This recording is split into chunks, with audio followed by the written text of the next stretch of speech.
Guys ready to go? Yep. All right, welcome. Hi. Good morning. How are you all? I'm glad to be here. My name is Tony Misch. I'm from the San Jose Museum of Art, and I'm going to be talking this morning about the Renaissance, so which I think you have some familiarity already. But just to check that, what does it mean, Renaissance? I don't know yet. Rebirth. Rebirth, exactly. Literally rebirth. Anyone want to take a stab at what language it's in? Renaissance? No? It's actually French, but that comes from the Latin. And Latin is very important during this time. So Renaissance, here's some terrific vocabulary, which you may be called upon at some point to know, particularly the history of humanism.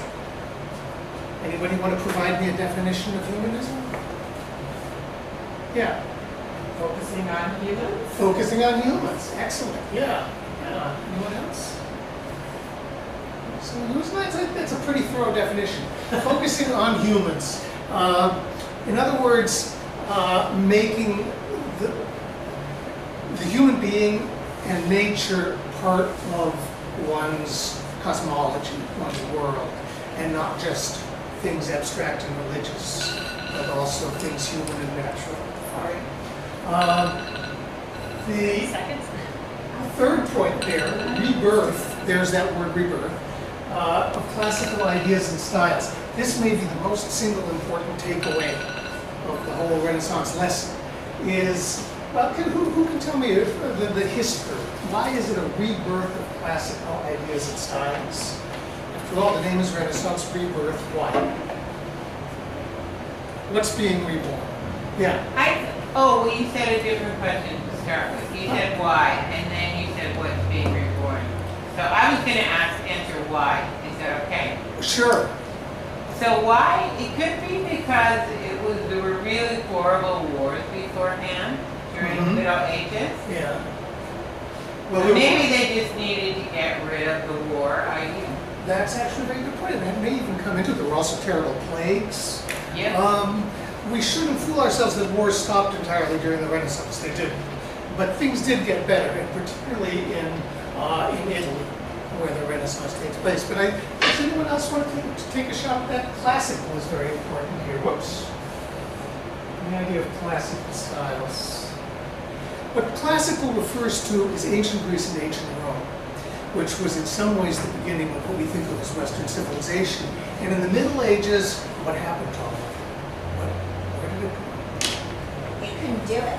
Yeah, they couldn't do it. It seems to be absent. It's a very interesting question why they couldn't do it, or did they just not want to do it? Don't know. The church said they couldn't do it. The church said they couldn't do it.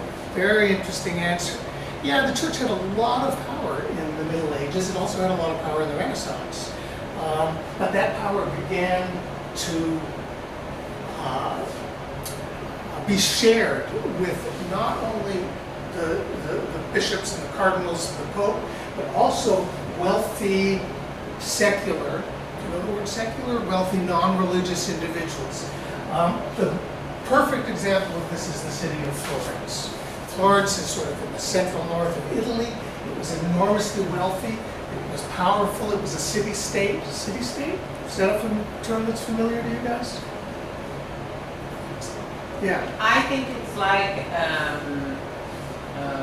well, I don't know what it's like today, but like, it's more important, it's where the city is kind of got a state as well. It's like the whole thing is like one big piece. Yeah, well, also a city-state can be much bigger than the city, but if you think of the map today of Italy and that big boot, in these times, there wasn't one whole thing called Italy. There were many smaller principalities, each one with its own focused city where the power was held. And one of the most powerful and important was Florence. And this is Florence here. Beautiful city. This is Florence, of course, in recent times. And you can see that a lot of that stuff in the background is recent architecture, is modern architecture. What about the stuff down here in the foreground? That looks like it might be older, do you think? Yeah, and what about particularly this? What's this? Yeah, it's huge. Yeah, I mean, these buildings, these are windows, and you know, like this size windows down here. There's this building that's even further back, and it's enormous. kind of building is it? It's a church, right. And does anyone know what kind of church? What the denomination would have been? Catholic is right. And we can even be more specific and say Roman Catholic, because so much of power in the Middle Ages, and this church was started in the 13th century, so right at the cusp between the Middle Ages and the Renaissance, so much power was still concentrated in the church. And it was the center of the city in so many ways, intellectually, spiritually, and obviously architecturally as well. One of the great minds who came to Florence, who was born in Florence, he was a Florentine, which is what we call someone who lives in Florence. One of the great Florentines was Filippo Brunelleschi. He was many things: a revolutionary, an architect, an artist, an engineer, an innovator. You guys know innovators? What they are? So certainly the value of innovation. I think we could call him, I hear this term all the time now, disruptor. You could call him a disruptor. He really changed things. He brought his own ideas, and maybe not everybody loved them at first, but they had huge influence, and they changed how things were done. This is the baptistry. If you look back here at this dome, that is in fact the roof of this baptistry. What's a baptistry? It's right there in the name, baptistry. Yeah, it's where you get baptized. This whole huge building was devoted to giving baptisms to the people in Florence. It happened in 1401, so the very first year of the 15th century, 1401. The Cloth Importers Guild, one of these wealthy banking and industrial and merchant groups in Florence, set a competition because they wanted new doors for the baptistry. So they put up the money for the commission, and they invited artists to submit their designs in the competition. And two of the designs, there were a number of artists who submitted, but it came down to these two. These are the sample designs that all the artists were asked to give. And these are the two that were submitted by the two finalists, Brunelleschi, who I've just mentioned, and another wonderful artist of the time, Lorenzo Ghiberti. I want you guys to be the judges. You're on the Wool Importers Committee overseeing the baptistry competition.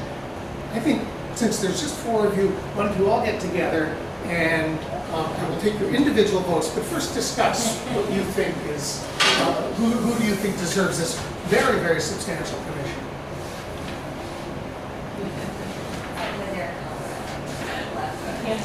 Yes.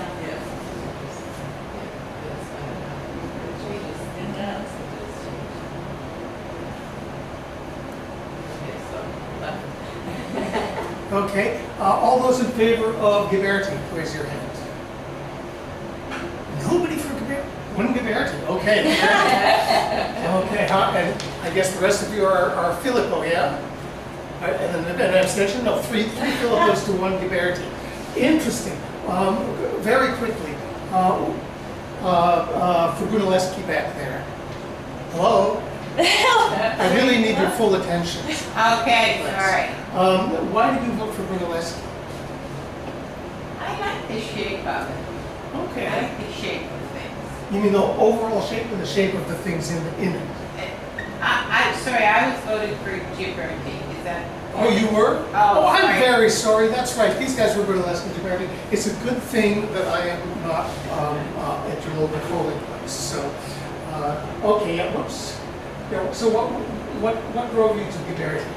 I like the shape of things. Okay. So I like the way it kind of flows. Flows. It's fluid. That's a nice idea. This shape down the middle, which I think is probably rock, is supposed to be rock, but is very fluid. It's almost like a drapery or even like a stream. I like the idea of flow in a painting or a sculpture. And then you guys, who wants to say something about the reason you like Brunelleschi? I just like the horse. You like the horse? Oh, cool. Yeah, one doesn't hear that very often. I like the horse too. And you know, sometimes we ask the question, if you close your eyes and open them up, what would you see first in this painting, right? And sometimes we do what they said, nobody has ever said the horse, but that's the first thing I see when I look at it. And I don't think you're supposed to. I I think Brunelleschi would not have been happy about that. I think he wanted us to see the focus of the story, which is the sacrifice of Isaac by his father Abraham. So, as it turns out, Ghiberti was chosen. Brunelleschi was unhappy, left town, and he went to this town. Does anyone know where this town is? It's in the same. It's in modern day Italy. Very good. Yeah. Any idea why? What made you think of Rome? It says Pantheon. Oh, so it does. Okay, because not everybody knows that the Pantheon is Rome. That's very good. But Brunelleschi decided that he was going to focus on architecture. And he started studying architecture, and the place to do that was at Rome, because that's especially in the Renaissance, where, remember, we are reinvigorating, re-energizing classical ideas.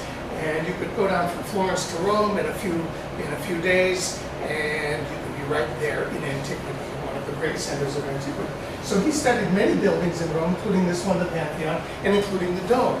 And he was very interested in how the structure of the dome was made. Well, it was a good thing. He happened to pick just the right field of study, because here we are back in Florence. He comes back 18 years later.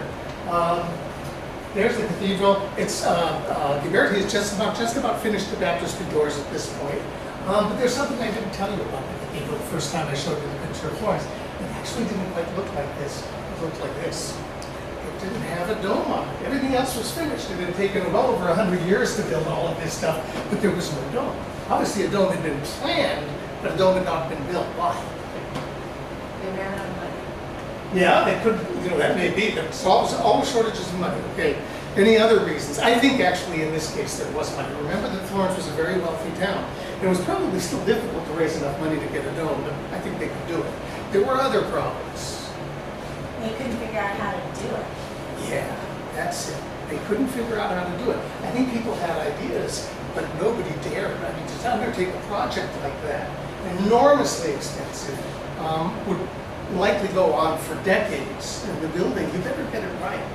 And, you could make or break your reputation on this. And it happened that Brunelleschi came up with a brilliant idea based on what he had been looking at in Rome. He decided to build a dome that wasn't like the Pantheon spherical. He decided to build a sort of egg-shaped dome. And moreover, he came up with the tools for constructing it and the method for building it.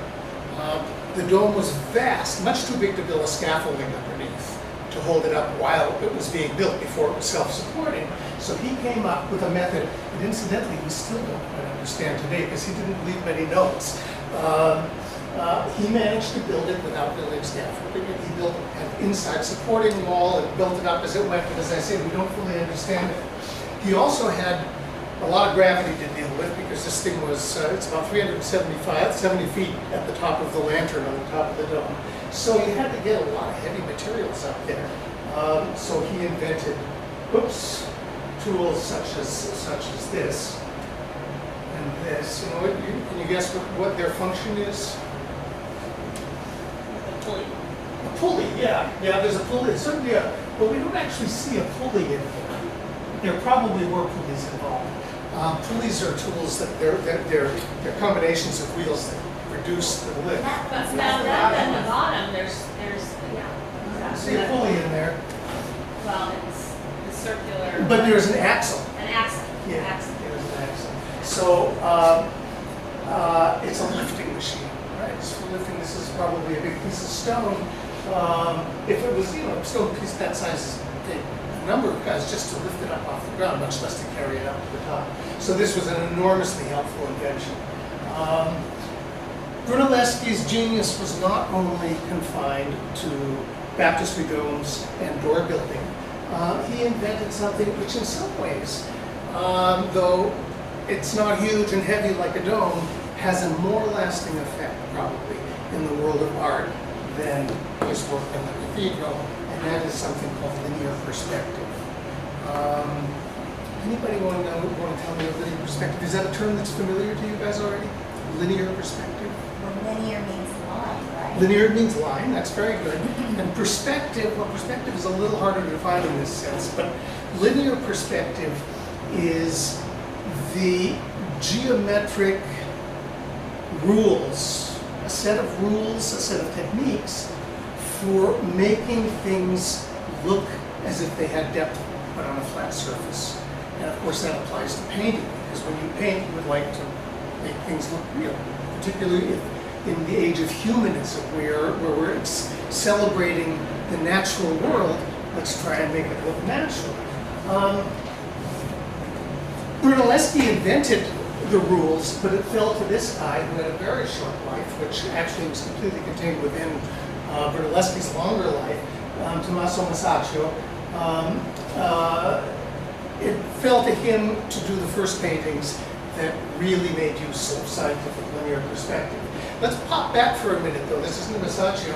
This is about 1400 years earlier. This is a wall painting at Pompeii in Rome, and actually the perspective is pretty good. We don't know whether in Rome they actually knew the rules of linear perspective, but they were getting very close. They really did quite a good job of depicting space. And then in the Middle Ages, again, did it get lost? Or was it not needed? Or did the church say, no, we don't want any of that real world stuff in, we're only interested in this is something we don't have time to answer now. It's a very complex question, but it's something you might think about and talk about and bring into papers or themes. Why is this knowledge lost? Or is it actually lost, or is it just ignored? Yeah? I thought you said linear perspective was introduced in the Renaissance. It was, I should have said it was rediscovered by Brunelleschi. Yeah. And we know for sure that Brunelleschi set up rules. We don't know whether the Greeks or Romans had the same strict rules, but we do know that they were getting pretty close. That just by the evidence of their paintings, which have good depth to them. Then in the early Renaissance, I mean, people knew. Brunelleschi just didn't wake up one day and say, hey, you know, if we make things go this way and this way, we're going to have depth. People knew that. They were trying, but they haven't come up with the rules. This is Cimabue, this is Giotto, two wonderful painters of the generation before Brunelleschi, who obviously were trying to do perspective. Whoops, sorry. In the architecture here and in this wonderful canopy here, we begin to get that sense of depth. We're still a long ways from this painting by Masaccio, which is in the beginning of the 15th century. And, well, what do you think in terms of what we've seen in Rome, Middle Ages, and from the early Renaissance? How does this compare? It looks more real. Yeah, it looks more real. And More human. More human, right. Yeah, humanism, excellent, yeah. The humans actually look like humans. What makes them look more human, do you think, than, say, those guys standing there in the 5th century chapel in Ravenna? Yeah. Their legs, for example, well, first of all, you can see their feet, and then the way they stand seems very similar to the way we stand. They're not taller or weaker. That's an excellent answer. She said, it's similar to the way we stand. I mean, we could each take quite comfortably one of these poses. We've all stood in very, very similar poses at one time or another, with our weight on one leg and our hands making gestures. So very convincing. So this came out of a new kind of observation that was being rediscovered in the Renaissance, looking closely at anatomy, for example, how people really looked at these things. Getting back to linear perspective for a moment. Oops. The geometry that I talked about that Brunelleschi discovered and that Masaccio used has something called a horizon line. A horizon line is in fact kind of generated by your own eyes, because the horizon line is always directly out from where you're looking. So for instance, if you're at the beach, you see the ocean at the horizon, that's the horizon line. It's always there, even if you can't see the horizon. And it's at about the level of your eyes. One of the things that Brunelleschi discovered was the horizon line, and that all the lines going back into the distance meet on the horizon line, and they meet at one point. This is called one-point linear perspective. They meet at, and this is a great vocabulary word here, they meet at the vanishing point. horizon lines a bit of one number two. Okay. But beyond that, there are other kinds of perspective in here. What gives this depth besides the fact that the building goes back and everybody's eyes is on it? Mountains in the background. Mountains in the background, yeah, we know that. The fact that there is a distant background, so what makes them look distant? The shading. Yeah, the shading, very much. The shading and size. Size compared to the people. That's right, because we know mountains are way, way bigger than people, but here, they're in the distance, so they don't look much bigger than the people, so it tells us, yeah. Also, there's trees and they get smaller as you go Yeah. back. Yeah, that is a combination of these different kinds of perspective, and you can see, especially here, this little row of trees going down the water, and the coastline itself goes back into space. I'll show you at 20. 20 minutes? Yeah.